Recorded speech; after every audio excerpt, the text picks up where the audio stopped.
A última atividade do dia, né, desse segundo dia de evento, o primeiro dia de mesas temáticas, com as melhores mesas aí que foram organizadas por vocês que estão aqui também conosco. E, bom, sou a professora Karina, atuo aqui como conselheira da ABED, sou sócia da B42, sou escritora, palestrante e estou aqui ajudando, né, colaborando para que esse evento possa ser significativo para vocês.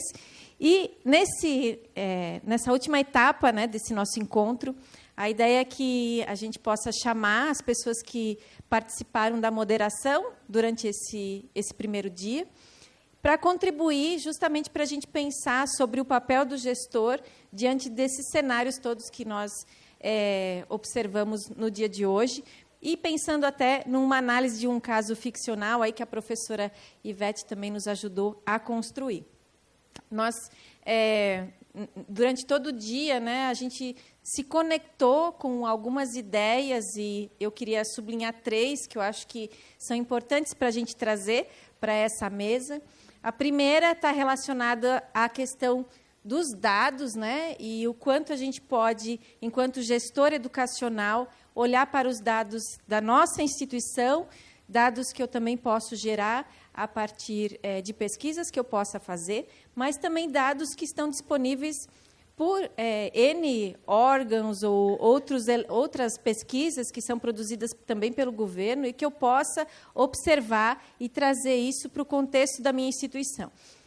Recentemente, vocês também viram, a gente falou um pouquinho hoje de manhã dos dados do SAEB, né, que foram dados realizados aí, pela educação básica, e como eu também, como gestor educacional do ensino superior, devo olhar para esse cenário, para essa produção desses dados, do desempenho desses estudantes, para já me antecipar, né, e começar a prever como serão os alunos que chegarão até nós aqui nos próximos anos, considerando também não só o que a gente já fala das competências socioemocionais e dos vários déficits, né, que esses estudantes que viveram a pandemia têm passado e o quanto eles vão conseguir recuperar, né? Muitos acreditam que não vai ser possível recuperar, né, toda a aprendizagem e o quanto de trabalho que a gente ainda vai ter nesse futuro.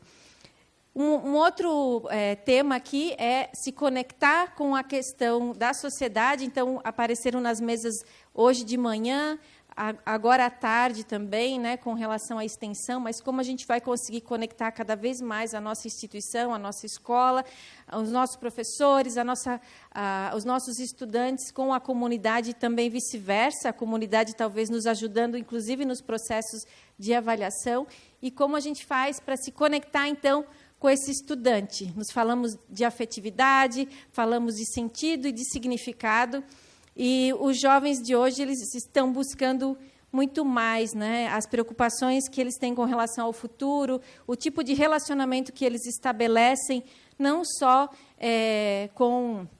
com eles mesmos, com os colegas, mas com o mundo tem mudado e o quanto a gente também está atento a essas novas relações.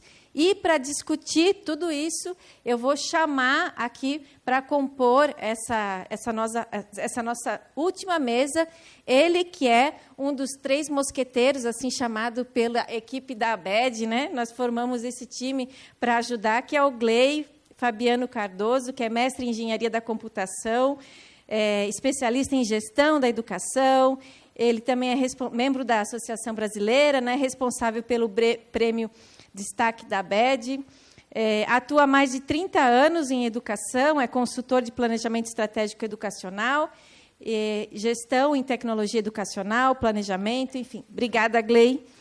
Vou chamar também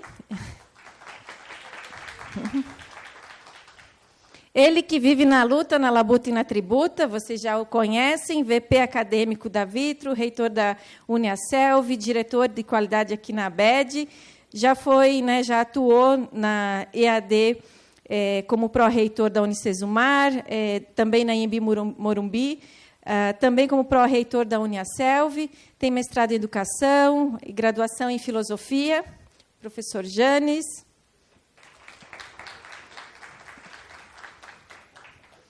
A professora Ivete, que também é psicóloga, assim como eu, né, que tem uma ampla experiência aí, mais de 30 anos, pensando em programas educacionais presenciais e à distância. Tem também várias publicações, atualmente é conselheira aqui na ABED, atua como profissional autônoma no desenvolvimento de materiais educacionais. Então, bem-vinda, professora Ivete. E ela que veio de longe para nos prestigiar, a professora Karen Sasaki, da UNIT, é gestora acadêmica da EAD, com experiência em instituições de ensino superior, redes escolares, acabou de mediar a mesa aqui, né, com bastante brilhantismo, e vai compor aí. Obrigada, professora. E aí, como é que vai funcionar, né? A gente vai ler um caso, né, junto com vocês, que vocês vão se identificar, porque é um case muito comum, né, dentro das instituições, e a gente vai provocar os colegas para que eles também possam contribuir e vocês também possam fazer essa contribuição. Mas, antes disso, eu queria fazer mais uma atividade, uma brincadeira. Como vocês sabem, eu tenho várias ideias inspiradoras, e hoje eu tenho mais de 200 ideias inspiradoras, né? E queria perguntar quem quer ganhar essa caneca da ABED. Levanta a mão. Legal, né? Bonita. Eu queria fazer uma brincadeira aqui, EAD no divã. Vou chamar a professora Ana Rita para vir aqui comigo nesse divanzinho. É rapidinho, para a gente fazer uma brincadeira. E trazer um pouco de vocês aqui para o palco, né? A gente tem várias pessoas que já são conhecidas, membros aqui, né, da ABED, mas tem pessoas novas chegando. Então, por favor, sente-se nesse divã, professora Ana Rita, bem-vinda. Eu vou pedir o microfone para ela, para a gente criar essa atividade. Está ligado já. Professora, de onde você vem? Eita, primeiro, eu fiquei nervosa. Bom, eita já nos dá um sinal. Meu nome é Ana Rita, eu sou do Unifip, Centro Universitário de Patos, na Paraíba, Alto Sertão, na Paraíba. E você lá está atuando no EAD? Isso, eu sou coordenadora da educação à distância e nós estamos em processo de credenciamento, de implantação. Nós somos uma instituição que existe há 58 anos, a mais antiga instituição do interior do Estado, mas não temos EAD, estamos na construção. E faz tempo que você entrou para o EAD ou caiu na EAD? Eu não sei como necessariamente a EAD entrou para a sua vida. Caí mesmo. Caiu. Basicamente por ter algumas experiências junto à instituição pública onde eu me formei, com pós-graduação, que no tempo ninguém chamava de híbrido, né? Era em 2014, nós formamos os trabalhadores da saúde da família do Estado da Paraíba, numa modalidade que a gente colocava conteúdo no Moodle e, uma vez por mês, a gente se reunia. A gente não tinha nome, não. Depois, hoje, estudando, a gente sabe que aquilo era um modelo híbrido, em 2012, 2013, que a gente foi construindo. E aí, por ser uma instituição, hoje no Unifip, instituição familiar, com muita tradição, o reitor buscou junto aos professores da casa quem tinha alguma experiência, e aí quem tinha menos juízo e mais experiência era eu. E eu peguei essa atribuição, né, esse desafio, que desde 2017 nós estamos amadurecendo. Inclusive, está sendo ótimo estar aqui. Eu estou podendo escutar instituições que têm 500 mil habitantes, olha, 500 mil alunos, diante de uma realidade totalmente diferente. E eu estou podendo aprender, a partir da interlocução com instituições diferentes, instituições de várias regiões, como construir a nossa perspectiva, o nosso modelo, olhando para a gente, olhando para quem nós somos, quais nossas riquezas e como transpor essas riquezas do presencial para o EAD, que eu acredito que isso é um grande desafio hoje. Mas eu estou, como é que se diz, caçando um bocado aqui, pegando um bocadinho aqui, e talvez esse encontro, Karina, seja um diferencial na construção do nosso modelo. Legal, nossa, muito legal. E você está num divã, né? E você trouxe algumas dores aqui, né? O que você hoje considera, dentro do cenário que você vive, né, educacional, da EAD, como uma das maiores dores que você enfrenta enquanto gestora, que está liderando essa frente aí, da qual você caiu? Eu acredito que são duas, para sintetizar. A primeira é a adesão do meu corpo docente e até dos meus gestores para uma proposta que eles têm bastante resistência. Muita. Porque, e aí eu escutei isso esses dias, uma professora me falou: Ana Rita, a gente aprendeu que EAD é ruim, diante das experiências que chegaram por aqui. E isso colocou na cabeça desses professores que tudo que tem a ver com EAD não tem qualidade, é só feito para baratear e dispensar o professor. E aí eu estou tendo que, junto a quase 400 professores, reconstruir essa perspectiva. E nós estamos utilizando, inclusive, o ensino híbrido como uma estratégia para ir entrando. E a outra é encontrar parceiros que respeitem as nossas especificidades. Eu estava até observando. Eu acho que o nosso sotaque é lindo. Eu sou bem modesta. E assim, muito dos materiais que a gente tem buscado, material didático, não tem o nosso jeito de falar. Não tem o nosso sotaque. Não tem a gente. E aí, isso já é uma coisa que a gente vem sentindo desde a educação de base. Eu sou formadora de professores de alguns municípios na região da gente. E a gente percebe que as crianças estão perdendo o sotaque. Porque só assistem vídeos de youtubers do Sul e Sudeste. E aí a gente está levando essa mesma lógica para o ensino superior. E a gente se perguntava, com a equipe de gestão da EAD, o que é que a gente vai fazer? Onde é que a gente vai encontrar material, visto que nós não temos condições de produzir, ou não temos vontade de produzir nesse momento, mas que não carregue isso. Respeite um pouco o nosso regionalismo. Sim. Não, fantástico. E para a gente encerrar, como que você enxerga que a ABED contribui para a sua carreira ou para a sua instituição, de como você tem participado aqui dos debates? Karina, assim, para mim a ABED tem sido um porto seguro. Desde que a equipe de gestão da EAD, hoje somos 3 pessoas. A equipe técnica de gestão. Já estamos crescendo, né? Mas na gestão estamos 3. E nós 3 nos inscrevemos na ABED, nos filiamos à ABED, porque a gente identificou assim, a gente precisa buscar alguém que nos dê um pouco de confiança. E a associação, por ser uma associação, nos deixou mais seguras. Nós fomos para o CIAED, primeiro evento de EAD que nós fomos, o de Fortaleza agora, e foi fantástico. Inclusive, na última reunião que a gente teve, procurando alguns parceiros, a gente disse, se não for vinculado à ABED, se não tiver o mínimo de contato com a ABED, a gente não dialoga. Assim. Não é nem dialogar, porque a Maria é muito brutalidade não querer dialogar, né? Mas, tipo assim, a gente não considera no sentido de... A gente tem mais seguro, sabe? Sim. Se o outro já minimamente é validado por uma associação como a ABED, isso não é missa de corpo presente, não, é uma percepção mesmo. Legal. Muito obrigada pelo seu relato, seu depoimento. Mulher, palmas para ela. Obrigada, querida. Muito bem, eu vou passar agora para a professora Ivete. Ela vai ler para a gente, vocês vão acompanhar o case que nós produzimos para servir como debate nessa nossa mesa. A ideia do caso foi a gente pensar um pouquinho assim, você está chegando como gestor numa instituição que tem essas características, né? Então, é uma universidade que desenvolve curso de licenciatura em EAD, tanto no presencial como à distância, desde 2015. Uma outra observação, né, que você é informado ao chegar nessa universidade, é que a procura pelos cursos de licenciatura diminuiu 10% até 2021, mas ela vem num crescente, né? Essa diminuição tem crescido ano a ano. A idade média dos alunos que frequentam os cursos de EAD também tem decrescido. Eram pessoas que tinham mais idade, né, em torno de 35 a 40 anos, e essa idade caiu para 27 anos. E os cursos continuam os mesmos. A média de nota dos alunos do ENAD de 2021, no presencial, foi 3, e contou com a participação de 45 alunos.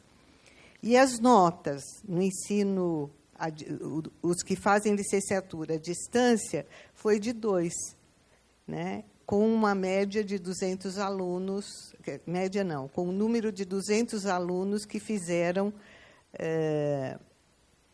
o ENAD. A média de IDD desses alunos no presencial foi 1, e dos alunos de AD foi meio.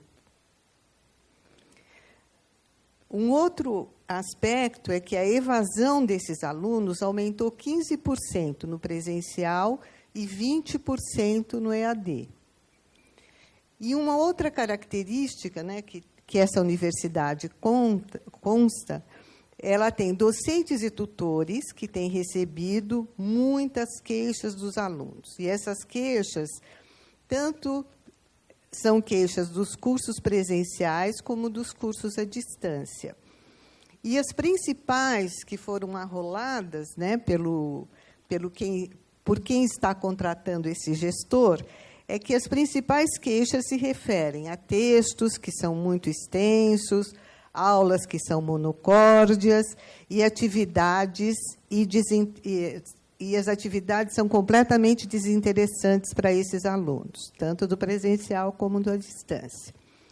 Então, em cima dessa situação, né, imagine que você seja a vítima que vai ser contratada por essa instituição, né?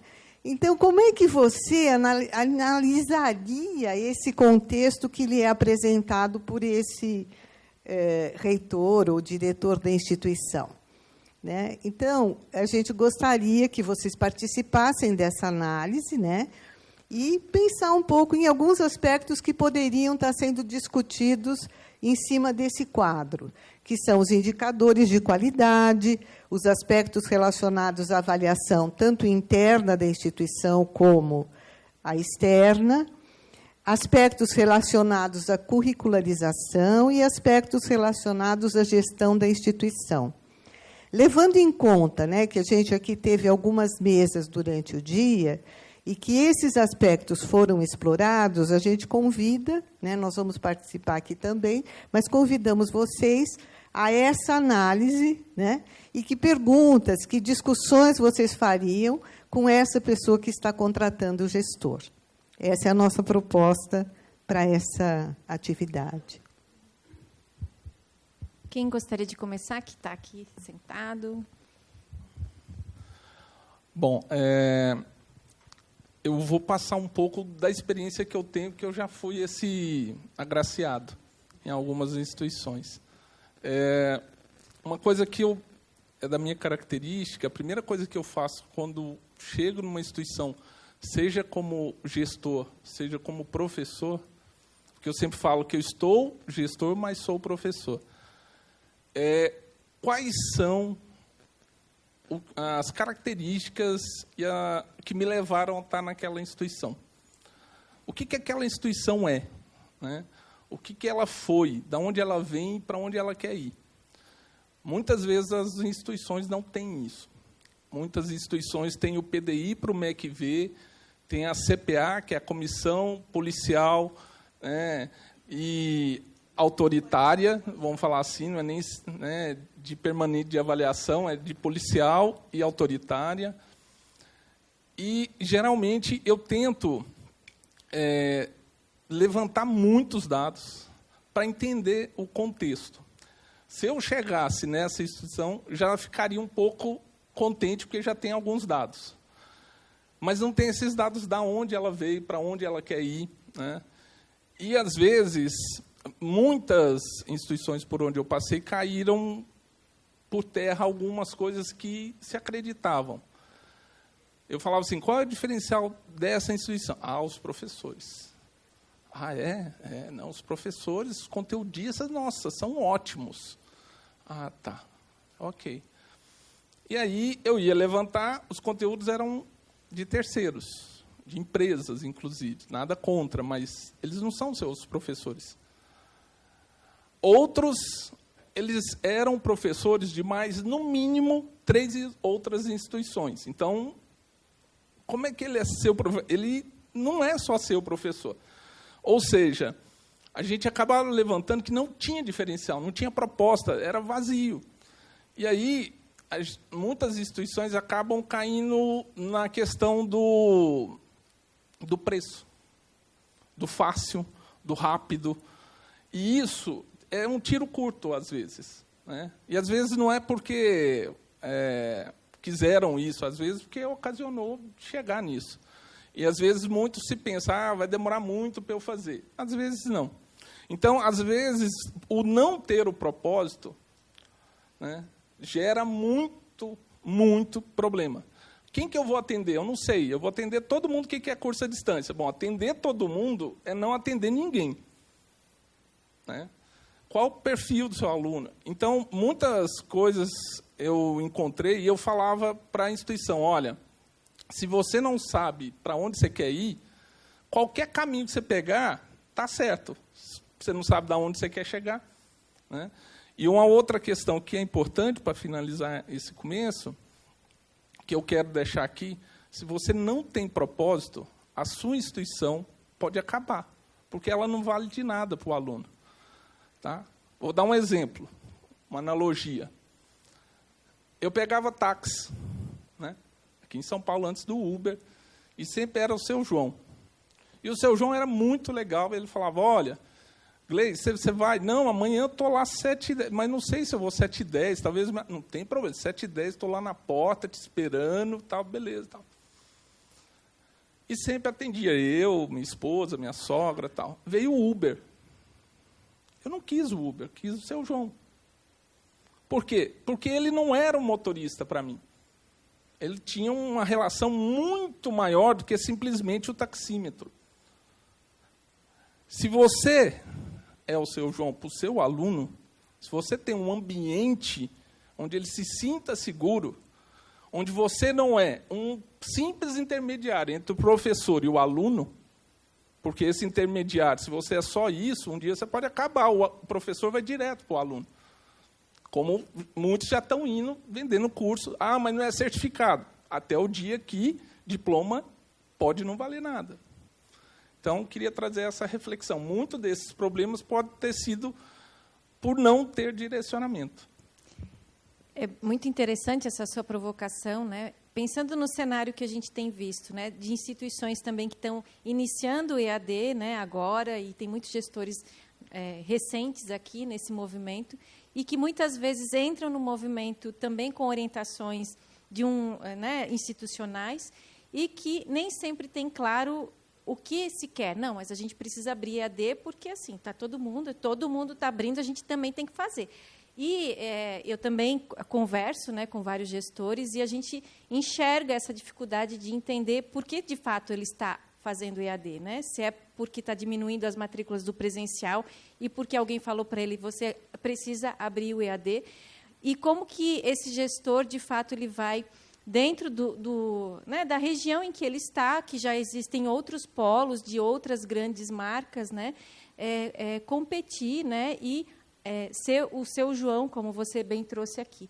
E aí eu queria provocar o Janes, né, no sentido de pensar esse conceito da identidade, né, institucional, da identidade pedagógica, que muitas vezes é uma leitura, né, e uma transposição também da identidade fundacional. E aí a professora Ivete, que é psicóloga, ela sabe um pouco do que estou falando, né, no sentido de também trazer os elementos que são norteadores da instituição, mas que não são só da gaveta, né? Aquilo que, de fato, a gente consegue ver e que possa ser materializado para o aluno dentro de uma experiência e que não vai ser uma experiência comum, que vai fazer com que... Não, é diferente eu fazer pedagogia aqui do que fazer pedagogia AD em outro lugar. Então, como que a gente imprime essa identidade? Bacana. Obrigado, Karina, pela pergunta, né? Mas queria começar dizendo que a terapia que você fez com a Ana foi muito boa. Ana, você foi muito generosa, muito transparente, né, nessa sua vivência. E eu acho que essa pergunta e a provocação estendida do comentário do Gley que a Karina faz tem a ver com esse indicador de qualidade, né? A palavra qualidade, que do latim qualis, que significa qual é. Um indicador de qual é o que eu estou propondo para, com que compromisso. Em algum momento, você fala dessa identidade fundacional, e um case interessante que a gente está vivendo lá é essa combinação de negócios, né, entre Uniaselv e Unicesumar. E o que a gente tem de fundacional? Foram 2 professores, né, sonhadores, visionários, que fundaram instituições com propósitos, né, de coração de professor, não de empresário, mas que vivem uma transformação de profissionalização, de desenvolvimento de outras estratégias, mas que não se tira essa cultura que está nas pessoas, que está na instituição, que está na fundação. Tão forte como uma estrutura fundacional, a pedra fundamental de uma estrutura física, tem uma estrutura cultural, tem um qual é a identidade de. E para nós é muito claro isso, não é? Então, claro, e um case interessante para a gente acompanhar, é a manutenção desse qual é. Qual é a Uniaselv e qual é a Unicesumar. E de não fazer disto uma esterilização dos modelos acadêmicos. Não é? Então, o desafio que a gente tem é a manutenção. Isso que me brilha os olhos e compartilho com vocês, porque tem um desafio de valorizar e fazer crescer o qual é fundacional do coração professor Tafner, professor Matos, né, daquilo que pensaram e sonharam para uma educação de qualidade. Então, essa intencionalidade fundacional, né, que olha para o estudante como quem deseja, de fato, transformar, sim no desafio de escala, sim no desafio do resultado, mas sem castigar esta identidade. E aí, quando a gente olha para essa identidade pedagógica, a gente está falando da intencionalidade, né? Então, falar de qualidade não é qualidade sobre um parâmetro de referência só de indicadores regulatórios, mas de indicadores de coerência com a proposta pedagógica, daquilo que, de fato, vai dar o norte para aquilo que, hoje de manhã, ficou bem claro na mesa que eu pude mediar, né? Eu acho que o meu aprendizado foi, olha como todos nós estamos pensando juntos, e aqui também vem, a gente está falando de uma identidade que é uma identidade de metodologia. Aí o desafio da Ana é descobrir o qual é dela, porque senão no próximo encontro ela vai chegar aqui e vai dizer, barbaridade, tudo bem com vocês? Né? Vai vir com outro sotaque. Então ela está falando do sotaque dela, está falando da identidade cultural da língua, mas também está falando da identidade cultural de qual é o fundacional desse EAD que você está podendo experimentar, né? Que você, sem muito juízo, porque quem trabalha no EAD tem um pouco de falta de juízo, para poder quebrar paradigmas e não ficar transpondo, né? Transpondo modelo do presencial para o EAD, porque aí você perde a identidade. Você não está fazendo EAD, você está adaptando o presencial. Então, são nuances importantes para a gente pensar junto, né? O que é um indicador de qualidade é o indicador de qual é. Qual é a coerência que você tem da sua intencionalidade pedagógica. Levemente, a gente vê algum apontamento para isso. Mas, às vezes, a gente cai na armadilha de, tentando cumprir a ritualística do Ministério da Educação, adaptando ou fazendo aquilo que regularmente é esperado que você faça, com muito juízo. Então, ter um pouco de falta de juízo ajuda a quebrar alguns muros, algumas dificuldades de inovar, porque inovar tem isso, né? Mexe profundamente com aquele que tem um mindset fixo, do sempre foi assim, talvez não dê certo daqui a pouco, né? Bom, que responsabilidade, né? Dar continuidade a essa discussão. Eu acho que concordo plenamente e eu já penso com uma outra lógica. Assim, eu tenho uma cabeça muito voltada para dados. Acho que desmembrar, estratificar o máximo de granularidade possível é fundamental. Agora, também me preocupa quando eu vejo uma instituição com aumento de evasão, com média de nota diminuição de demanda, com docentes e tutores têm recebido muitas queixas. O que eu percebo? É o conceito de equipe. E aí eu volto para a discussão sobre liderança. E a liderança voltada para a educação. Então, assim, qual seria a análise sistêmica mesmo dessa instituição? como é que está o currículo, ele está atendendo as DCNs, como é que está a formação desses professores, eles estão formados com pensamento de metodologias diferenciadas para esse aluno que ficou mais jovem, para esse aluno que trabalha, com o uso das tecnologias disponíveis e buscando cada vez mais inovar para poder sair da zona de conforto. Então, eu percebo que existe uma combinação, até mesmo do sistema de avaliação de aprendizagem desses alunos, porque a prova do Enem são 4 horas sentadas, e 4 horas sentadas hoje sem pegar no celular, sem dar uma olhadinha no WhatsApp, realmente gera uma abstinência digital.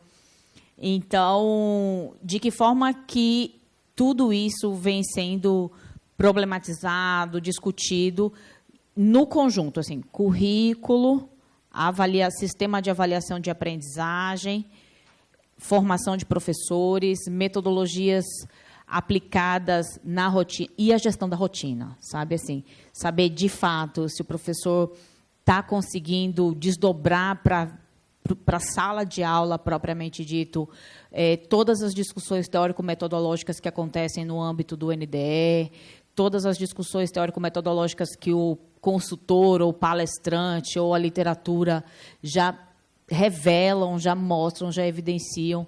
Então, eu acredito muito que a gestão da rotina, a gestão dessa operação, para fazer com que essa cadeia, né, que esse processo ele aconteça, é um grande desafio, sabe? Eu estava conversando, fazer uma questão de prova, às vezes demanda... O professor Couto estava no dilema, assim, eu demoro 1 hora para fazer uma questão de prova. Então, assim, que hora esses professores que se dividem em diferentes instituições conseguem organizar em suas vidas para poder se dedicar a 1 hora de planejamento pedagógico?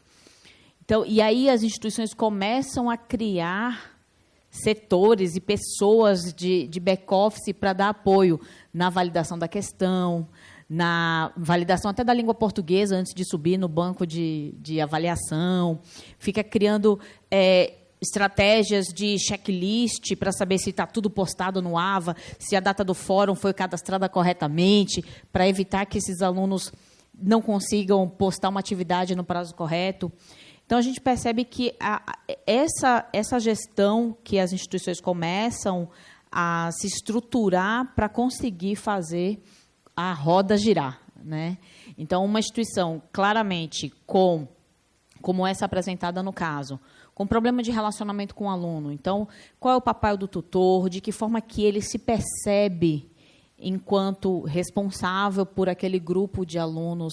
É necessário ter um tutor por disciplina? É necessário ter um tutor por curso? É necessário ter um perfil diferente de tutor? Um mais acadêmico, instrucional, mais técnico, e outro para dar feliz aniversário, né? Porque o fórum está indo maravilhoso, não tem ninguém. De repente aparece um feliz aniversário, aí começa, parabéns! Não tem nada a ver, mas o engajamento do feliz aniversário, mas eu coloquei alguma coisa. Então, que tipo de estratégias que a gente pode cada vez mais criar para esse aluno que está cansado, que não consegue ler 2 páginas, porque está com sono, está cansado, e aí ele fica procurando vídeos paralelos que nem sempre tem uma curadoria especializada para poder conduzir a aprendizagem dele. Então, eu entendo que o gestor dessa instituição tem desafios, tanto dessa visão sistêmica de dados, desde os dados que envolvem os indicadores de qualidade acadêmica, aí vai ENAD, DD, o CPC, até mesmo o IGC da instituição. Então, tem essa análise de dados de gestão, né, de indicadores, mas também tem a gestão da rotina, o dia a dia, o prazo que o cumpriu, porque o mínimo que o aluno espera é que o serviço esteja 100% entregue da melhor forma possível, no prazo que está previsto no calendário. Então, assim, não tem o que eu dizer, professor, professor, o gato comeu o fio da tomada e aí eu atrasei de entregar. Certo, professor? E o aluno? Eu vou contar o quê para o aluno? Assim? Então, cada vez mais a gente antecipa as estratégias de planejamento pedagógico para evitar esse tipo de situação. Então, resumindo, gestão de dados, de indicadores de qualidade e gestão de processos encadeados para que, no final do dia, o aluno consiga ter tudo lá disponível para ele. E foco no relacionamento. Eu queria acrescentar uma coisa que, assim, quando você fala de indicador e processo, para mim, sempre quando eu estou como gestor, os dois têm que estar... Para mim, não existe um processo sem indicador. Para eu saber se aquele processo está dando certo ou não, né?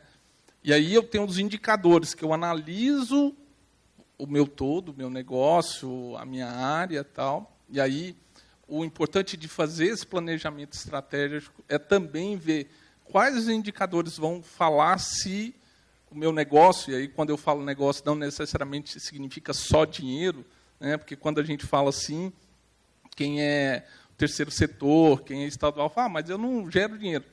Tá, mas negócio não necessariamente tem a ver somente com lucro, tem a ver com menos desperdício, tem a ver com atingir objetivo, um monte de coisa.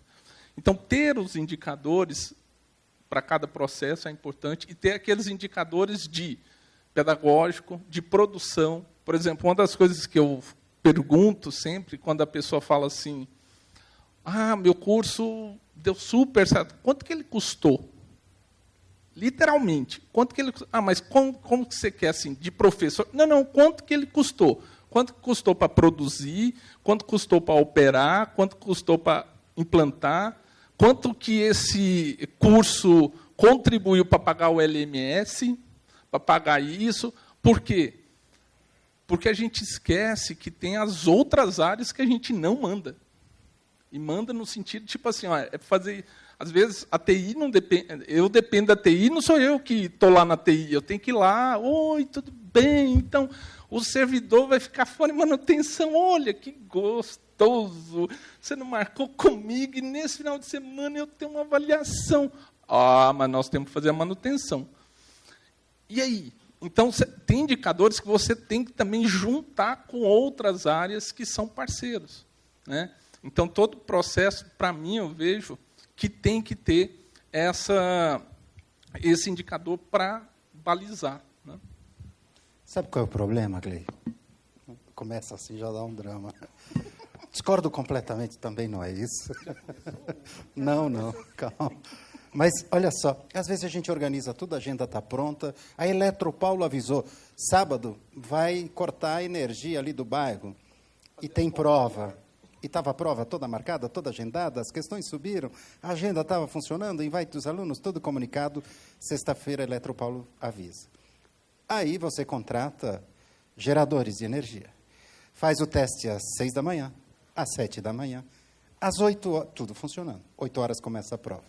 Liguem os geradores, a Eletropaulo desliga a linha, o gerador não funciona, né? E aí você vai descobrir que é o fusível. Então, são as situações, né, que o processo cotidiano tem esses imprevistos. Mas trazer também que, falando desses indicadores, tem um vício importante quando a gente olha para a qualidade. Eu vejo que tem muito esforço de indicadores, que eu chamaria assim de 3 níveis, né? 3 tipos de indicadores. Os indicadores operacionais, os indicadores gerenciais, táticos, e os indicadores estratégicos. Quando você tem um BI demasiadamente BI, que entende de business, mas não entende bronca nenhuma de educação, ele faz dashboards maravilhosos. E quando você olha só a ponta do iceberg. A bronca é bem mais embaixo.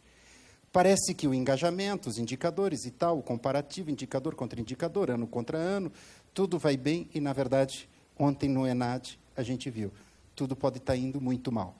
Porque tem um outro indicador mais embaixo para olhar, que é o indicador estratégico, que é o indicador que consegue triangular, consegue fazer a verificação de vários parâmetros. E como o colega, o cara da Google falou de manhã, o Augusto falou muito bem, né?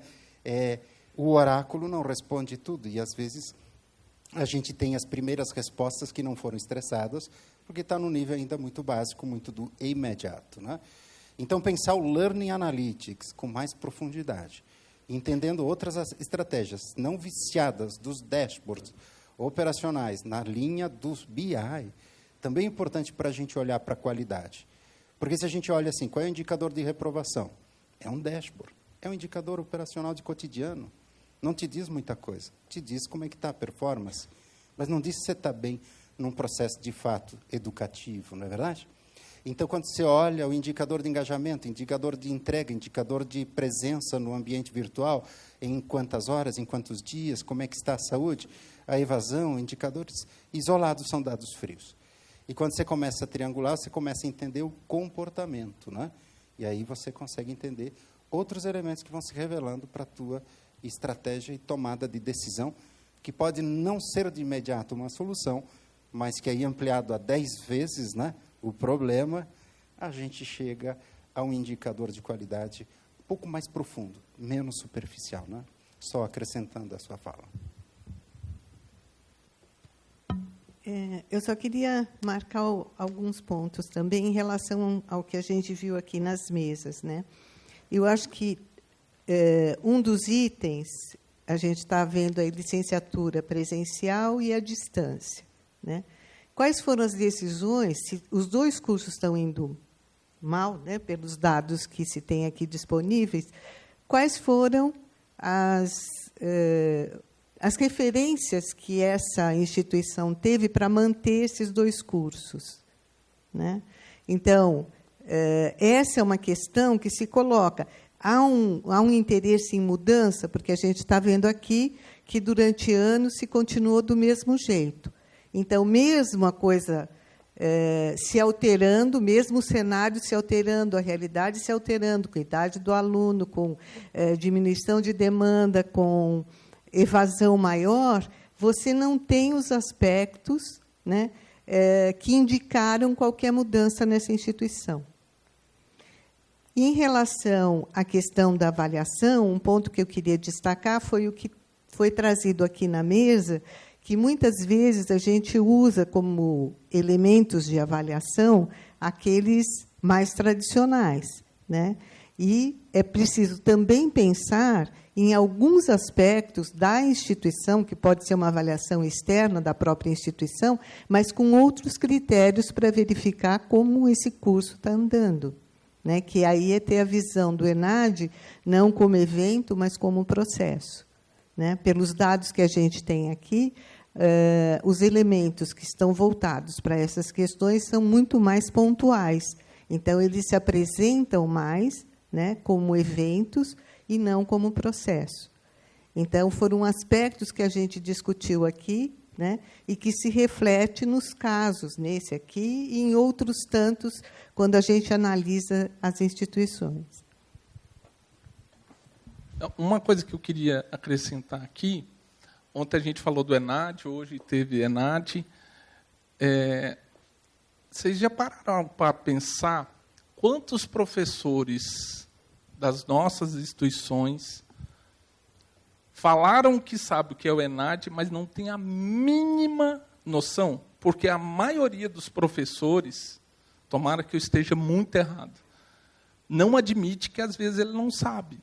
Por quê? Pô, se eu admitir, eu vou perder o emprego. E aí? Porque, se não me engano, o ENAD começou em 2004. A maioria dos nossos professores, quer dizer, está passando um tempo, mas já eram formados, eles nem passaram por isso como aluno.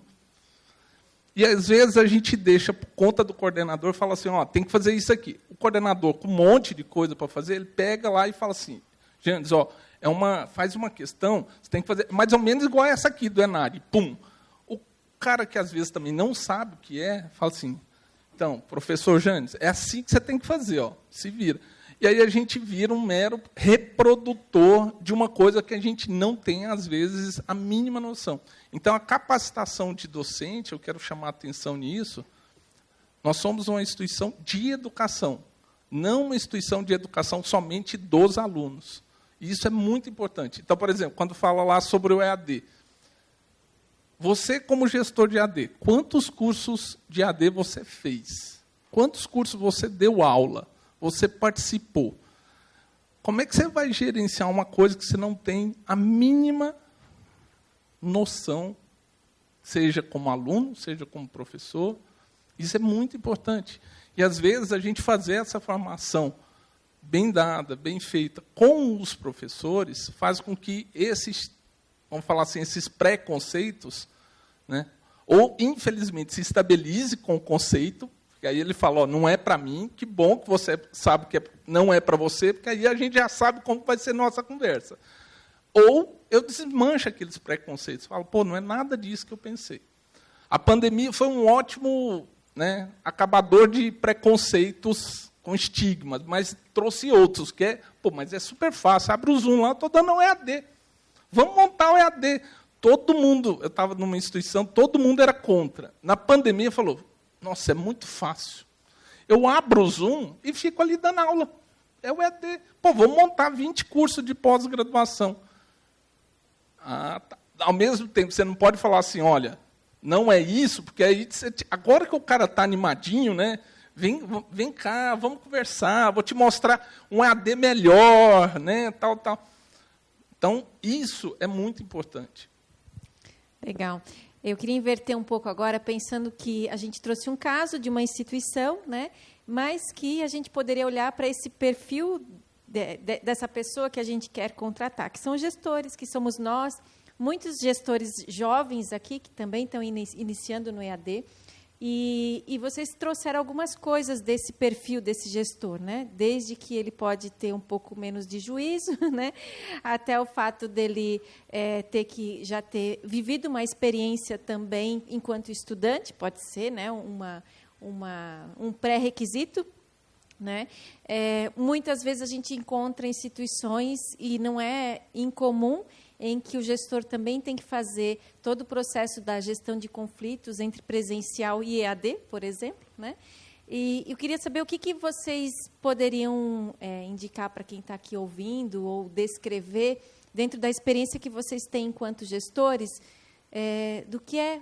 quais as competências fundamentais desse gestor de EAD, para que ele enfrente os desafios que a gente está vivendo hoje.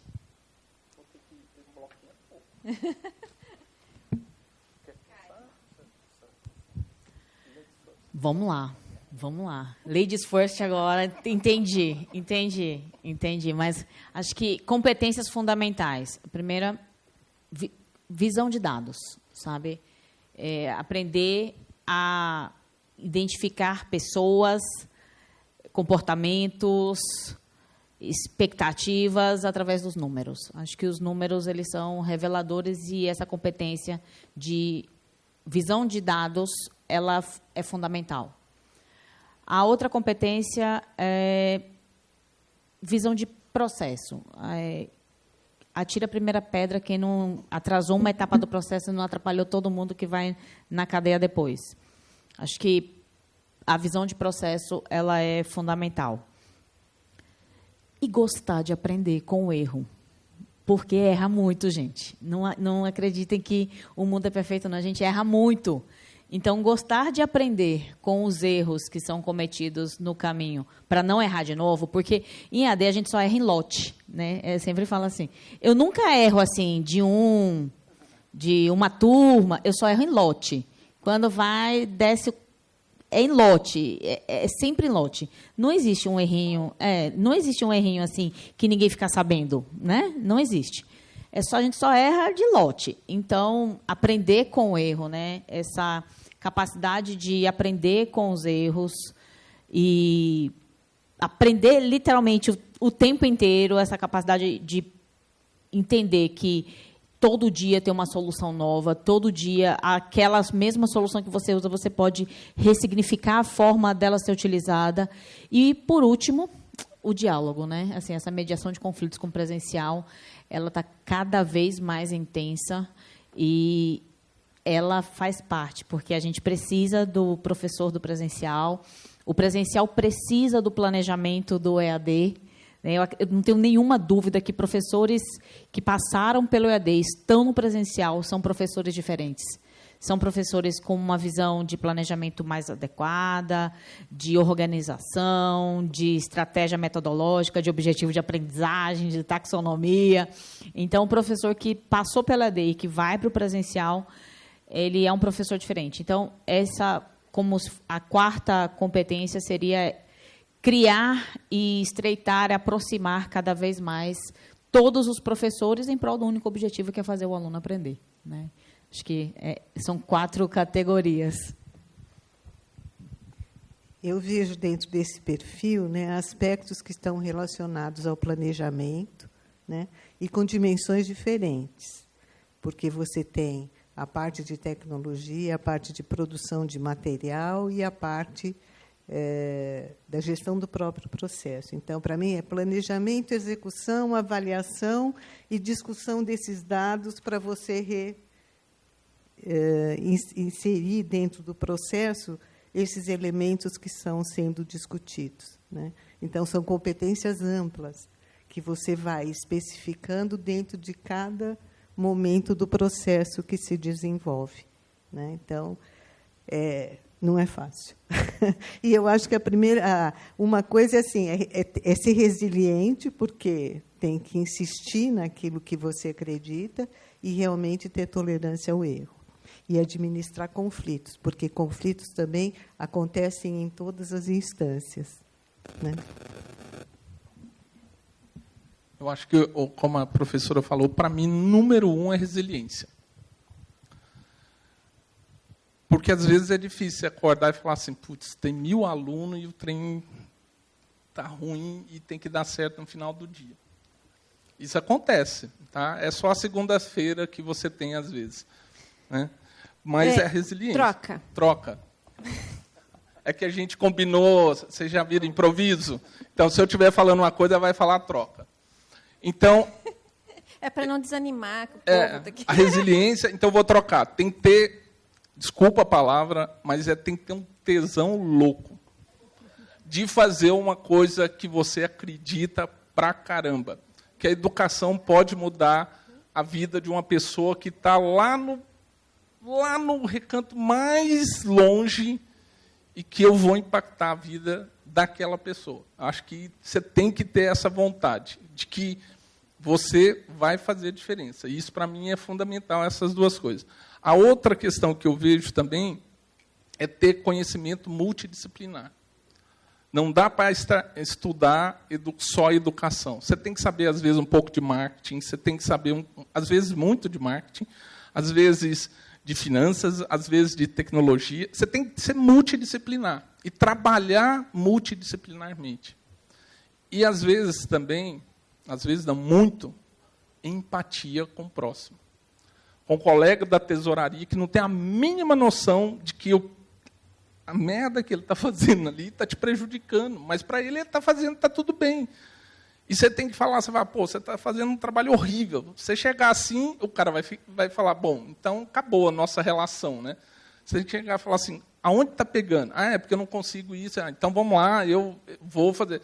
E não, não é problema meu, é problema seu, porque vai impactar, né? Então, a empatia. E, por último, mas não menos importante, é você ter o sentido de equipe muito forte na instituição. Tá? E aí a falta de juízo, eu mudaria para um juízo coerente. Também eu coloco isso, um juízo coerente. O que está na lei? É isso. Tá, se eu fizer deixar, tá, não pode. Tá, mas não está falando na lei que não pode. Eu não estou burlando a lei, eu só estou fazendo diferente. Vou dar um exemplo. Eu estava numa instituição, a avaliação tinha que ser presencial. Aí eu falei assim, bom, a instituição era muito... Quando eu ia presencialmente, ficava muito impactado. Como era pós-graduação, eu falei, nós vamos fazer, e no último dia, a avaliação vai ser no último dia, e nós vamos fazer banca. Ah, mas não vai fazer banca na pós, não precisa mais, a lei não pede. Eu falei, mas não é a banca no sentido, é um grande encontro, é uma avaliação. E a gente fez tudo. Eu não estou mais na instituição, mas fico muito feliz, porque você vê no Facebook assim, um monte de foto dos alunos com os professores naquele último dia. E a mais interessante, lembra aquele indicador de negócio? O índice de recompra aumentou enormemente. Porque durante o curso, ele via o professor, foi tudo legal, tal. Mas a cereja do bolo foi ele, no último dia, entrar e falar, nossa, que legal, então é isso aqui, olha, é assim, estou conhecendo a Karina, que eu só via no Zoom, tal. Vamos tirar foto, era uma grande confraternidade, tinha avaliação, tinha tudo, tal. E ele saiu e falou, eu quero fazer um outro curso aqui. É a sensação de pertencimento.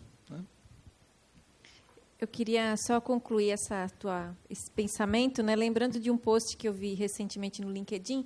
A gente vê muito post falando da liderança tóxica, um líder tóxico, né? Que muitas vezes, enquanto colaborador, você acaba vivendo essa experiência. E outro dia eu vi um inverso, que é quando você tem um colaborador que muitas vezes é tão desafiador que é quase tóxico, né? Então, o que é difícil também, né? Nessas relações, de como você se relacionar, né? E conseguir fazer uma gestão de pessoas que possa ser saudável e que você não possa sofrer também, né? Pelo outro lado, também gerindo pessoas que muitas vezes vão te machucar, enfim. Né?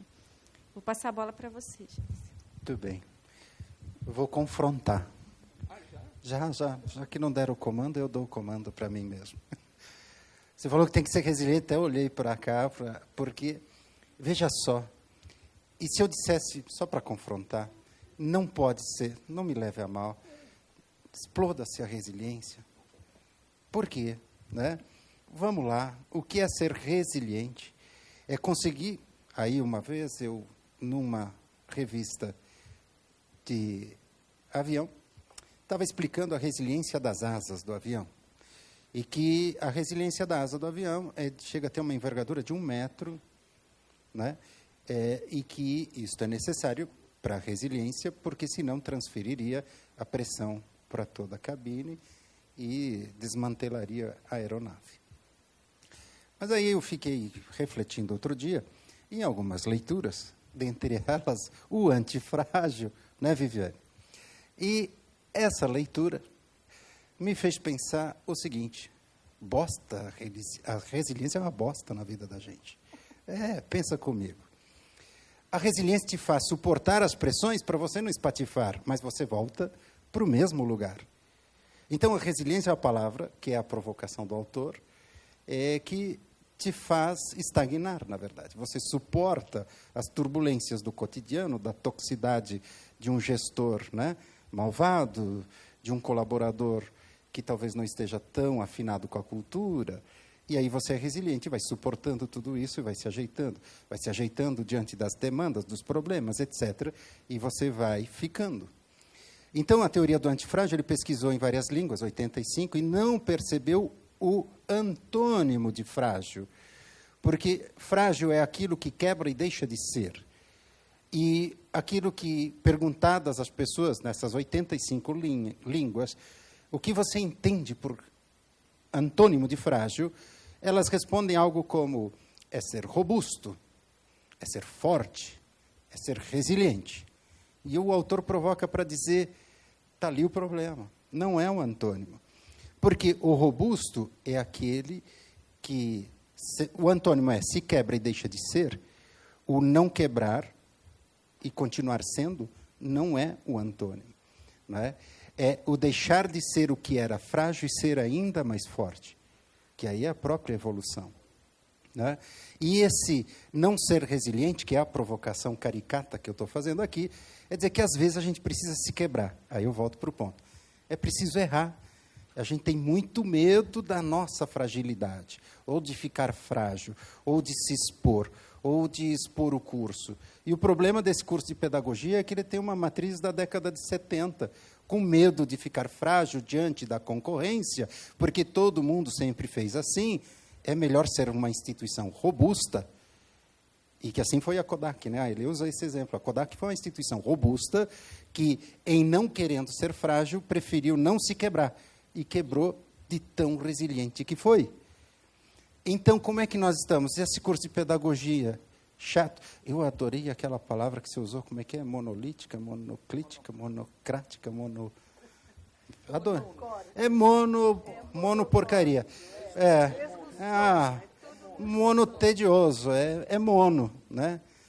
Então, é frustrante para o aluno que ele está estudando numa matriz da década de 70, e aí ele percebe, poxa, eu chego na sala de aula com essas teorias todas e eles só faltam jogar as cadeiras em cima de mim. Acho que já não falta, em algumas situações, infelizmente, a gente vê. Por isso que a distância é brava. Né? Mas é isso, a gente precisa quebrar essa matriz, a gente precisa aprender a errar. E aí, de novo, para confrontar, já que você me confrontou, né? Tem que ser sem juízo mesmo, tem que ser... E aí, às vezes, aí é a provocação mesmo, né? Olha só, tem direito de resposta. Né?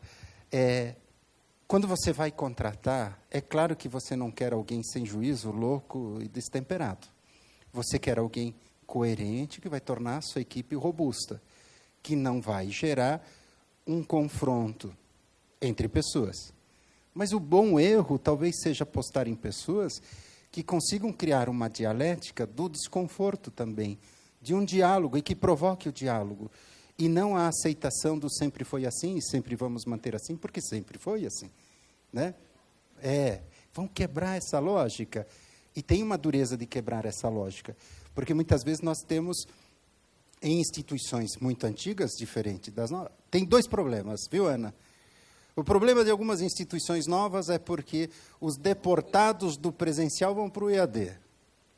Aquele que, já não tendo espaço na biblioteca, encosta no EAD para não incomodar. É um problema. Se esse headcount, né, tira do presencial, que está dando muita dor de cabeça, coloca lá no EAD para, né, tirar dos pés, ferrou. Talvez não seja, vai ter dois problemas. A instituição muito antiga pode ter pessoas que, durante muito tempo, ocuparam o mesmo lugar, e de tão insubstituíveis, não dá para colocar outra pessoa ali.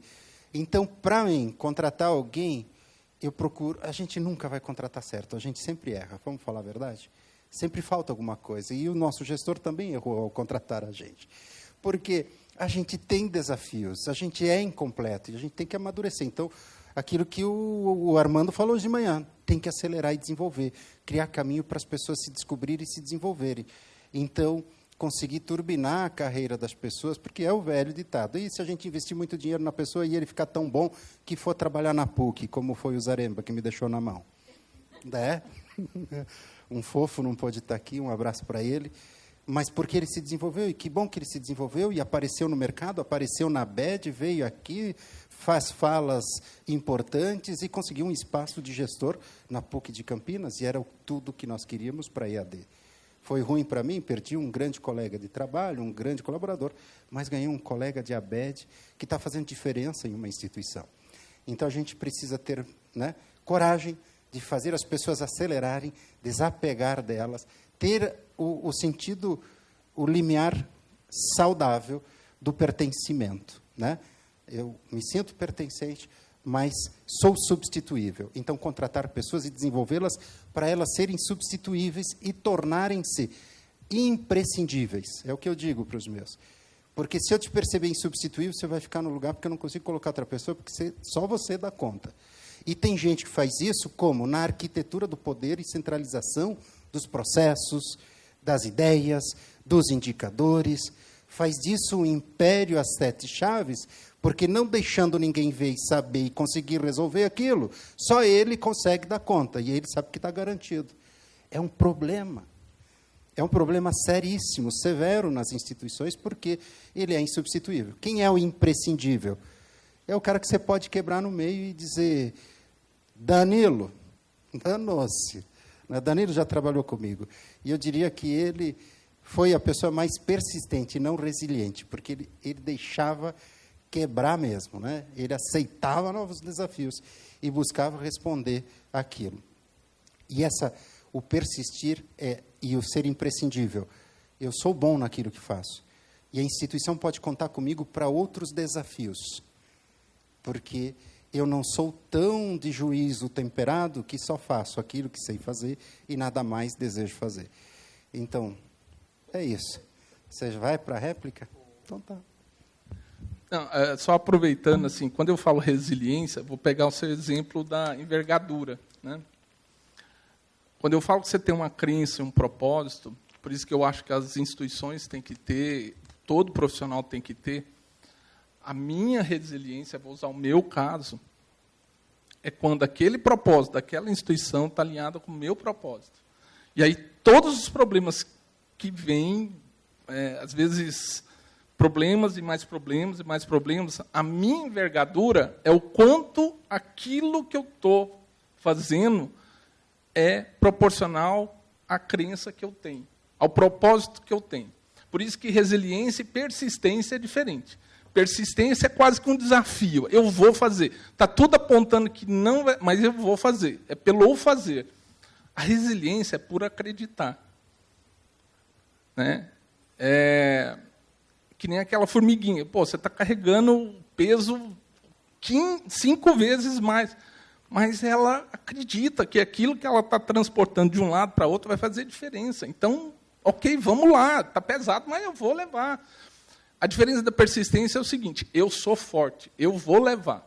Né? Acho que as duas coisas são importantes. Uma coisa que eu queria só pegar aqui de gancho, às vezes a gente contrata pelo perfil, o melhor perfil, as boas coisas que o profissional tem, e às vezes a gente manda embora pelas coisas ruins. Eu queria fazer uma provocação. Quando for contratar, veja os pontos falhos, o que ele não tem. Porque, às vezes, o que ele não tem pode ser bom, e, às vezes, o que ele não tem, você pode ajudar. Porque aí faz diferença ele vir fazer. Aí você já começa a relação de pertencimento. Com quem você está contratando. Ele não está vindo somente para ganhar o salário. Você começa a fazer um link com a pessoa muito maior do que só vendo o que ele tem a oferecer. Né? O sentido da laranja. Né? A laranja é suculenta? Ótimo, eu vou sugar você. Não, você é uma laranja? Legal, vem fazer parte da plantação, porque um dia a sua semente vai dar mais frutos aqui. Nesse sentido, porque senão, hoje, a maioria das instituições quer uma laranja, que é esse profissional, para espremer e depois jogar o bagaço fora. Ah, não presta mais. Já suguei tudo. Né? Tanto o profissional quanto a instituição tem que ter um propósito. E só vai... É que nem casamento, né? O Gustavo estava falando aqui hoje, eu gostei muito da fala dele. Tem hora que você tem que chegar para uma pessoa, professor, ou quem quer que seja, e falar assim, legal, você acredita, não é a mesma coisa que eu acredito, a gente continua sendo amigo. Aliás, é o que está faltando muito hoje na sociedade, mas, enfim, é outro assunto. E a gente pode continuar. Ó, você acredita no presencial? Beleza, ó, vou te indicar lá para o presencial. Mas aqui é AD, né? Até a hora que juntar tudo, e aí nós vamos mais ter o que discutir.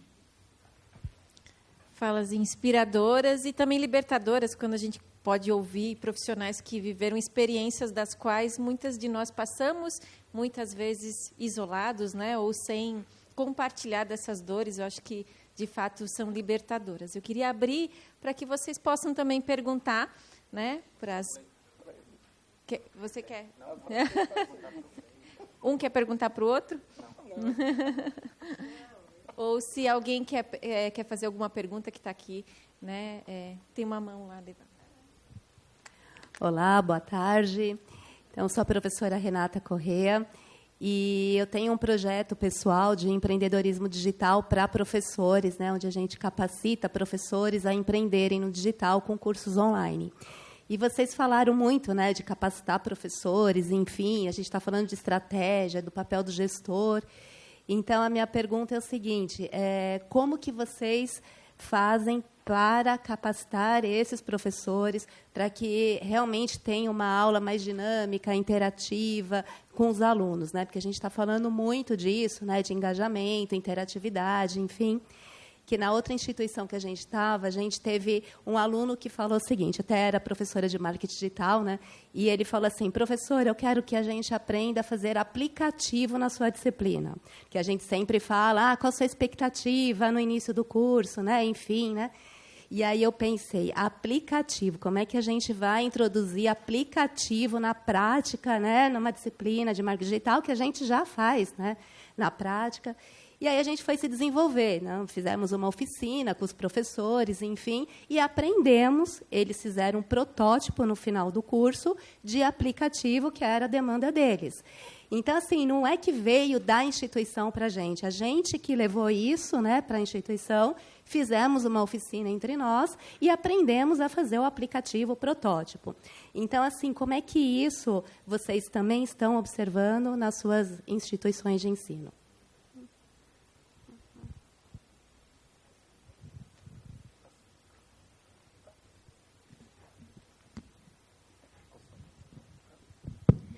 Olá, adorei sua pergunta e adorei a iniciativa de empreender para professores no digital.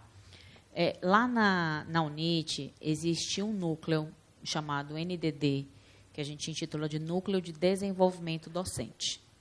O que esse núcleo faz? Esse núcleo tem professores formadores da área de educação, da área de saúde, tem enfermeiro, tem psicólogo, tem pedagogo, enfim, é um grupo multidisciplinar e eles são responsáveis por fazer a gente rodar o PDCA. Então, começa na jornada pedagógica, na etapa de planejamento, eles visitam os professores durante as aulas. Então, assim, o professor está dando aula, combinou de fazer uma estratégia, eles vão lá assistir a aula, sentado na cadeira do aluno, com o professor.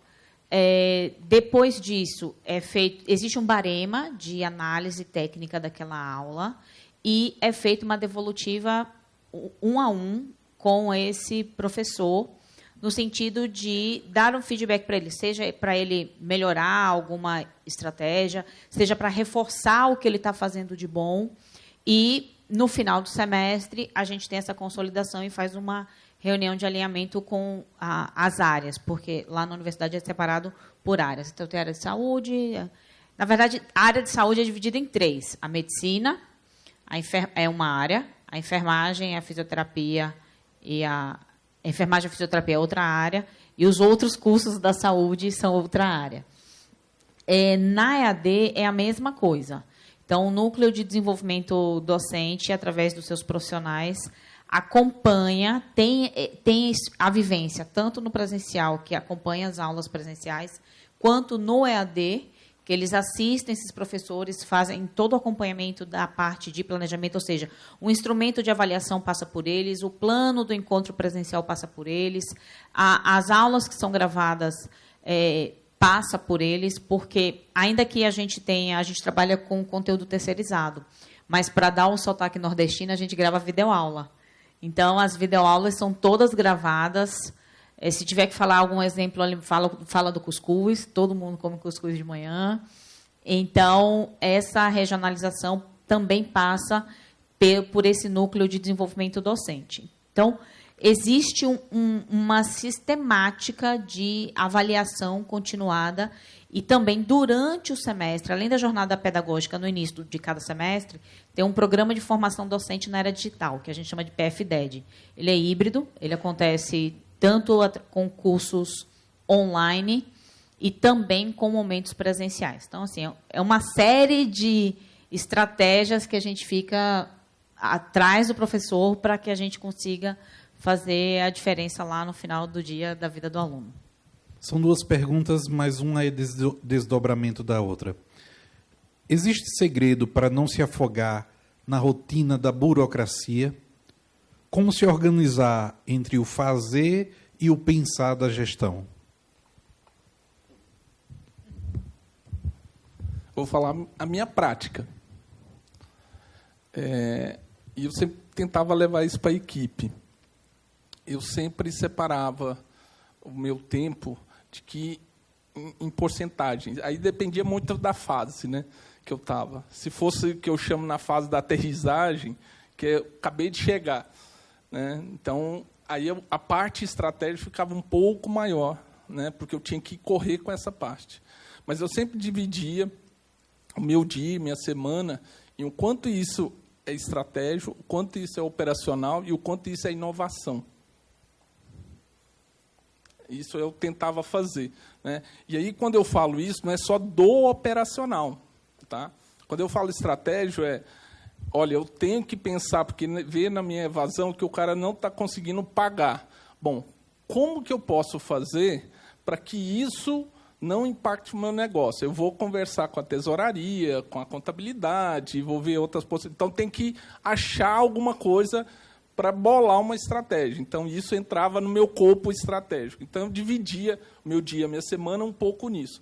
A mesma coisa eu fazia na gestão do catálogo e da oferta de cursos. O quanto eu vou disponibilizar cursos para manter o meu din-din, minha conta no azul, o quanto eu vou pôr de produtos que eu vou ali, estou testando, está dando meio certo, mas ainda não virou aquele dinheiro garantido. E o quanto eu vou inovar. Geralmente, eu fazia de 5% a 10% de inovação a cada processo seletivo. Estou falando aí de pós, extensão, não de graduação, que é outro esquema, né? Mas eu sempre penso isso, para que eu não caia muito no operacional, mas também não caia muito no estratégico, que fica voando e a coisa pegando fogo aqui do lado, né? Eu voltaria para a colocação da Renata, fantástico, parabéns também, Renata, de uma das iniciativas que eu... na verdade, eu trabalhei para a Renata recentemente. A brincadeira que eu sempre faço, e na verdade é muito sério, é que um bom gestor trabalha para e não pensa que a equipe trabalha para ele. Na verdade, então eu me policio para tentar fazer isso, sempre. É o que facilita e não atrapalha, né? Ou deixa fazer, pelo menos. Muito bem. Menos mal assim, né? Agora, olha só, Renata, fantástico que você trouxe, bela iniciativa, e a gente pensou junto um programa também de formação chamado ADD, né? Autonomia Autoral Digital do Docente. E, ao invés de fazer um programa de formação, porque a Kátia, que me substitui na Unicesumar, está aqui, já citei ela ontem, é a pró-reitora, nós tínhamos um desafio, né, Kátia? Que era desenvolver e formar esses professores. Numa das iniciativas, nós abrimos 1000 bolsas de pós-graduação, preparamos uma pós-graduação e engajamos os professores para se atualizarem, mas o engajamento ficou mais no mandatório do que no é minha vontade fazer. E aí a gente pensou uma outra estratégia de engajamento voluntário e colocou um atrativo que seria a certificação em blockchain, né, já usando a estrutura aí das criptomoedas para um certificado indestrutível e tal, para atrair os professores a conquistarem um certificado de autonomia digital e autoral. Então, todas as formações e programas traziam todas as técnicas, metodologias, tecnologias, e ele poderia, a seu tempo, submeter todos os seus fazeres em 7 quesitos que foram criados a partir da identidade institucional, que é o ciclo de aprendizagem que a gente estabeleceu como taxonomia de aprendizagem proprietária.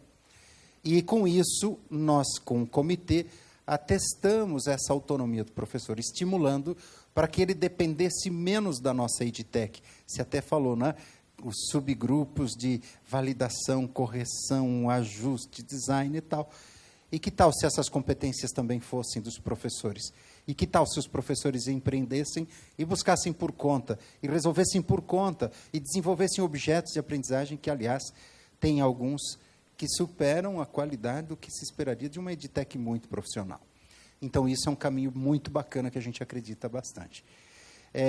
Bem, é isso. Eu acho que, do ponto de vista da burocracia que nos engole no cotidiano, uma das coisas que nos é a favor é a automação dos processos, né? Então, em todos os níveis, né? De como, quando nasce um curso novo, o que a gente faz? Tomba, por uma estratégia, não vou fazer propaganda de software, mas tomba para automação, né? Em que a gente tem toda a comunicação automatizada. Então, se tem um curso de 5 anos e no 4º ano tem que prever que eu tenho que começar a contratar autores para 10 disciplinas e tal, esse sistema já vai fazer, já vai acionar o coordenador, o responsável por... Já dá o start de todo o processo, já tem todas as datas marcadas, já dá todas as... Já grava as reuniões, já quando entra na esteira de produção, deu o play, você já tem o registro, já sabe o status, tudo em tempo real. E aí você não fica burocratizando em planilhas do Excel aquilo que você pode ter uma inteligência ali, né, que te favorece nos vários níveis. CRM é uma outra força que está lá no marketing e que a gente utiliza fortemente no pedagógico, provavelmente tem muitos cases aqui, e que você pode criar uma régua de relacionamento com o estudante para engajamento, permanência, etc., de acordo com todos os níveis e critérios de avaliação de um BI automatizado, que não vai depender de uma reunião para saber o que fazer, já tem os parâmetros do que tem que ser feito diante de alguns indicadores, aqueles operacionais, em especial que eu citei antes. Não precisa burocratizar e ir para uma reunião onde a gente vai olhar os indicadores, as pontas e tomar uma decisão. Já dá para pensar, e essa foi uma das estratégias que a gente enxergou, até para ter escalabilidade de comunicação, como é que eu tenho, né, agora já usando o WhatsApp, já usando o e-mail, já usando as redes sociais. Quando eu olhei para o marketing e vi que eles tinham investimento em remarketing, eu fiz o pleito, também quero remarketing. Exatamente. Mas isso não é burocratizado, é tudo automatizado. Então, o aluno não acessa mais o ambiente virtual, está sumido, não atende o telefone, ninguém mais engaja ele, ele não lê o e-mail. Sumiu. Acho ele no Facebook. Mas quem acha é o robozinho conversando e dando, né? Estamos sentindo sua falta, tudo, né, muito amistoso, com artes muito na linha dos memes, né, divertidas, e a gente conseguiu aí reverter bastante em taxa de engajamento, diminuição da evasão, aumento da permanência, né? Então, acho que são alguns movimentos que a gente precisa buscar na tecnologia para nos amparar, para sair da burocracia, conseguir operar com mais qualidade e prestar atenção em indicadores mais profundos, né, desse processo de educação. Bom, boa tarde, eu sou Rodolfo da Univesp, muito obrigado pela grande discussão. Tem uma frase que eu gosto muito de falar nas reuniões, quando chega para mim, é que fechar a instituição e ir embora todo mundo para casa não é solução. E, por incrível que pareça, cada mês vem alguém com alguma ideia que eu viro, não, mas isso aqui significa que eu vou fechar a instituição e tudo mais. Ah, nós não vamos conseguir fazer isso aqui. Tá, então não vai ter o semestre letivo, não vai ter isso? Não, então volta, nós vamos conseguir. Então tem um pouco da coisa do planejamento que eu sempre gosto de dar essa resposta. Obviamente ninguém nunca vai falar, Rodolfo, nós precisamos fechar, mas a pessoa fala alguma coisa que você vira, poxa, disso, se eu seguir nessa linha, eu estou indo para fechar.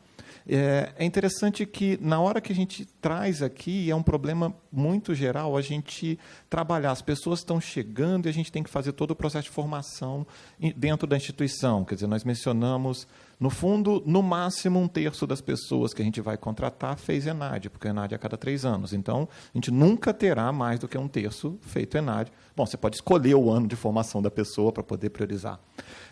E se a gente pegar os múltiplos processos, múltiplos anos, vai acontecer a mesma coisa. Agora, a gente também está falando num problema de licenciatura, e eu não ouvi vocês falarem aqui dessas características de vocês, que vocês mencionaram. A gente está falando em licenciatura, vai pegar uma pedagogia, vai pegar alguém que vai ser diretor, alguém que vai ser gestor, e nós estamos formando lá. Quer dizer, nós pegamos pessoas no início, eles chegam para a gente detectou esse gap de formação ou de união de múltiplas habilidades, que é realmente o nosso problema, não é uma coisa só. Mas eu queria ouvir de vocês, o que a gente curricularizou isso na graduação para que aquele cara, daqui 10 anos, quando eu contratar, ele já tenha um pouquinho disso. Olha, é fantástico a sua fala. Acho que a gente presta, quando a gente fala de curricularização, a gente está olhando muito para disciplina, conteúdo, DCN, blá, blá, blá. Mas a gente está prestando atenção, né? Como desenvolver e avaliar as competências. Lembra que eu falei hoje de manhã, não sei se você estava, Rodolfo, mas eu citei, né, ontem, né, falei do vestibular diagnóstico na interação com o colega aqui, o Marcos Rosa, do ENAD. Porque, olha só, se eu chego no ENAD e o meu currículo não deu conta, olhando para o que cai no ENAD, tem alguma coisa outra que o indicador não está falando para mim de novo, né? Então, que coisa outra que está me avisando que o meu currículo não deu conta? Aí eu vou olhar para a ementa, mas o problema não está na ementa, está faltando disciplina. Não está faltando disciplina. O que está faltando, então? Está faltando aumentar a dureza das avaliações, vamos aumentar o número de questões dissertativas e vamos entulhar o aluno de palestras sobre conhecimentos gerais. Também talvez não resolva, né? E o que tem a mais aqui que vai além disso. Cara, um empresário me acionou outro dia e me deu a descrição de um colaborador que ele precisava. Olha, você não tem alguém para me indicar aqui? Eu preciso de alguém que entenda bastante de projetos, que tenha uma visão analítica importante, que faça a gestão de pessoas, tenha a habilidade de fazer mediação de conflitos e que ainda seja disruptivo, consiga pensar fora da caixinha e consiga trazer novos produtos. Mas, mais do que isso, preciso que ele seja um bom vendedor. E Júnior. Exato. Eu voltei para ele e disse, cara, eu vou indicar para a Marvel te dar a resposta, porque eu não tenho, né? Você quer um super-herói, velho. E eu falei, quanto paga, né? Tem... Bom, enfim, o que... Você está querendo me comprometer. Para de sussurrar coisas aqui. Agora, o que tem é esse desafio da gente prestar atenção. Primeiro, do que eu chamo, né, de competência estruturante, que é a capacidade de aprender. Qual é a competência do aprender? Do aprender a aprender, para o resto da vida. Outra coisa, talvez está faltando a gente... Aí eu volto para um tema que gosto muito, que é a pedagogia da dúvida, né? Mais do que essa pedagogia da resposta.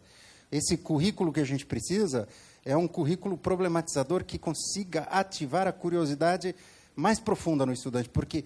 Cara, vamos lá, Rodolfo, quando você ficou curioso sobre algum tema, não teve Google que te impediu de saber, né? Você vai, conversa, se conecta e acha. Agora, quando algo ele é arbitrado para que você absorva aquilo, porque tem que saber, e eu vou te cobrar, você está forçando um recordar, está forçando uma memória de curto prazo, e a gente volta aí para a decoreba. Então, essa competência do aprender, aliado a uma curiosidade instalada, gera uma vontade de aprender, devolve a experiência do prazer de estudar e descobrir, de desvelar o mundo, e por aí eu entendo que a gente transformaria esse mindset do aluno, do estudante, que passa também por uma transformação profunda. Então, você falou do currículo, não é? Essa curricularização passa por um repensar as nossas metodologias e não só calibrar conteúdos para o ENAD. Perfeito? Faz sentido? Eu vou contribuir com duas experiências que a gente participou.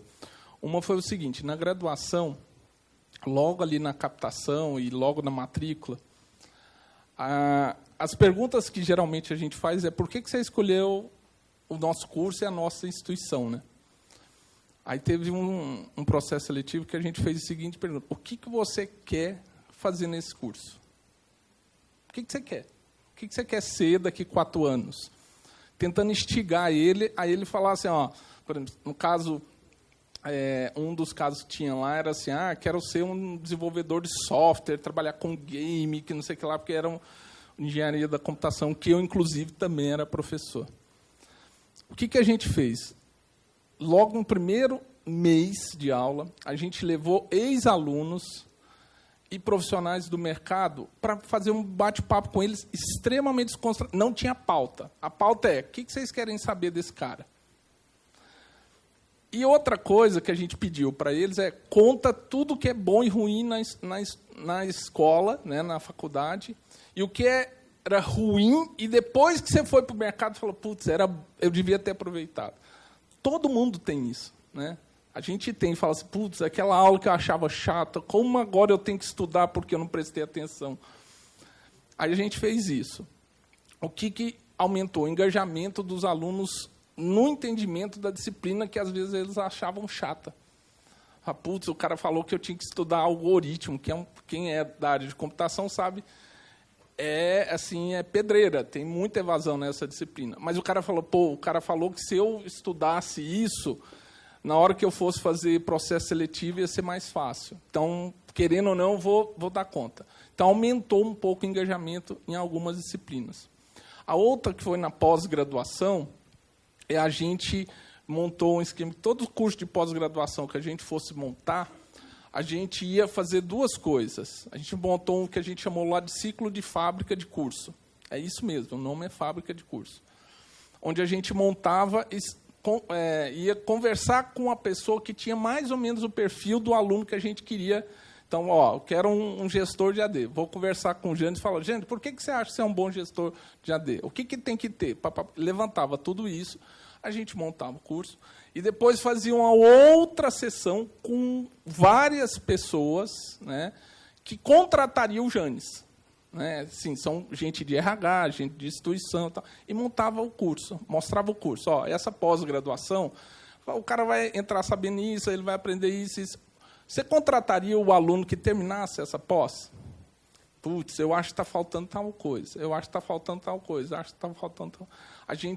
Algumas coisas a gente ouvia e falava, pô, isso aqui faz sentido. Outra o cara está querendo um super-homem, né? Não vai ter, isso não faz sentido. Isso era legal, a gente gravava isso porque isso dava insumo para um monte de curso de extensão que não estava ali, né? E também dava uma coisa que era super legal, a sensação de pertencimento. O cara que estava ali, que era de uma empresa, ele se sentia meio que o padrinho do curso, sabe? Falei, não, eu quero acompanhar esse curso depois, eu quero isso. Então, foi muito interessante. Essas duas práticas foram exitosas, né? Estão nas instituições, eu não estou mais das instituições, mas eu tenho notícias que virou meio que padrão.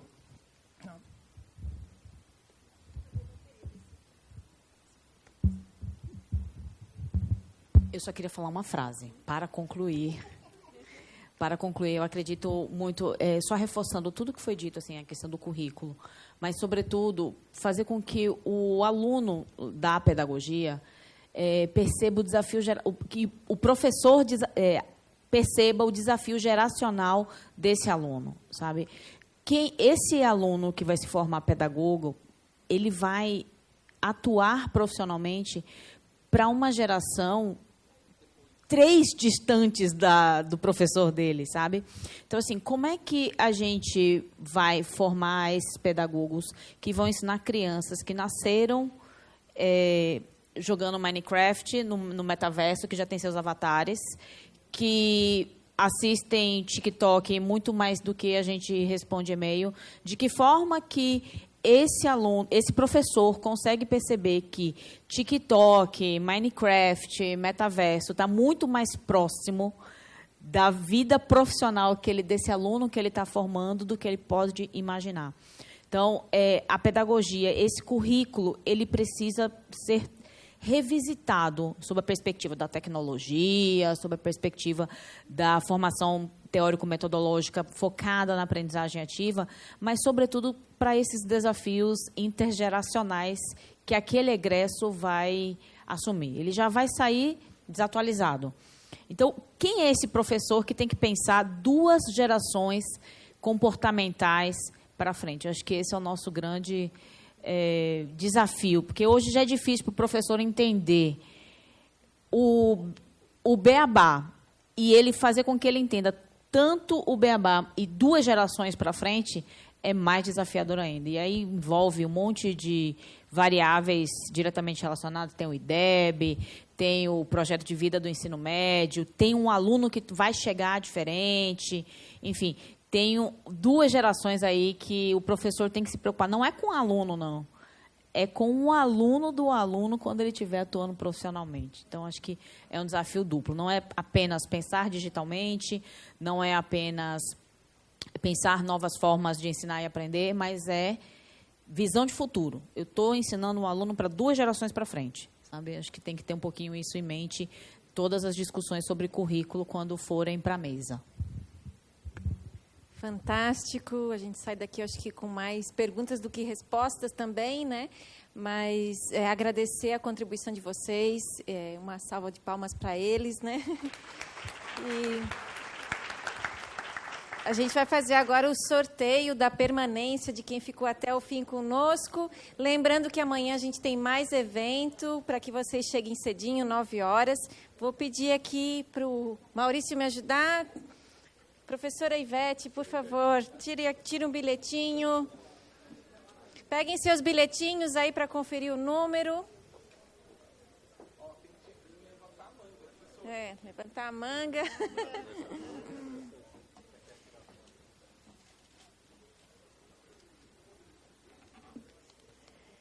2558.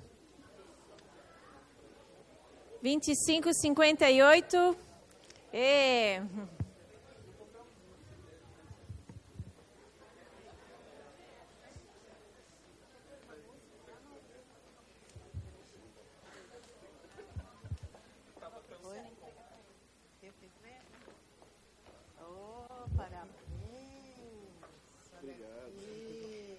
Obrigada, Diego.